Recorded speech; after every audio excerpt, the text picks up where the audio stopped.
caught my husband cheating with my best friend. It was supposed to be a normal Tuesday. I'd left work early to finish packing for our anniversary trip, a surprise weekend getaway to the coast.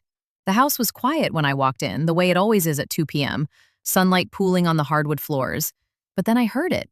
Faint laughter, muffled and familiar, drifting down the hallway from our guest room.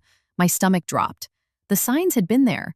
For weeks, my husband Mark had been working late, his shirt smelling like a floral perfume I didn't recognize. He'd started locking his phone, something he'd never done in 9 years of marriage. Still, I brushed it off. Stress, I told myself. His promotion had been taxing. Then there was Lila, my best friend since college, canceling our girls' nights with vague excuses. Migraine, car trouble, just need to recharge. She'd even forgotten my birthday last month, something she'd never done, not once in 15 years. But there I stood, holding a half-packed suitcase, staring at the closed guest room door. My pulse roared in my ears. Maybe it's a misunderstanding, I thought wildly. Maybe he's watching a show and laughing at his phone. But the guest room, we never used it. I don't remember walking down the hall, but suddenly my hand was on the doorknob. It was unlocked. They were in bed.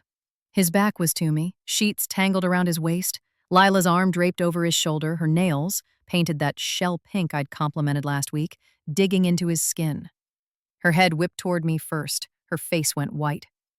Then Mark turned, and I'll never forget the way his eyes widened, like I was a ghost haunting a life he'd already moved on from.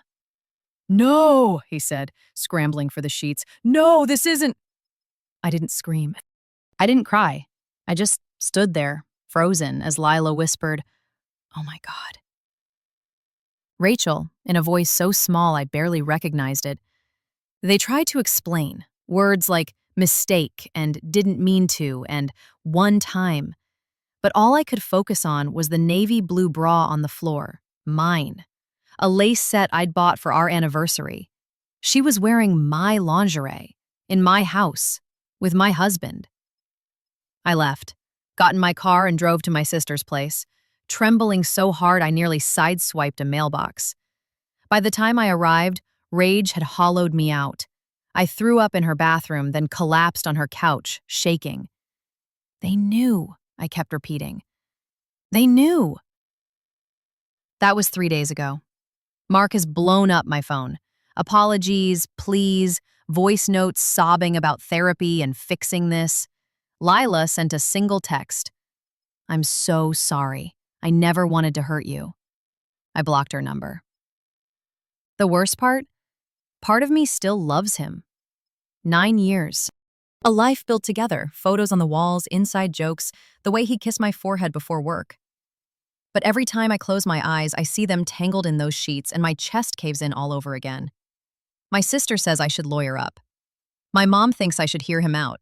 But how do you come back from this? How do you look at the two people who knew your soul and decide they're strangers? I found an old email last night sent by Lila on my wedding day. "You're my person," she wrote. "I'll never let anyone hurt you." I drank a glass of wine, then deleted every photo of us. Now I'm sitting here, staring at my untouched suitcase. The coast trip was non-refundable.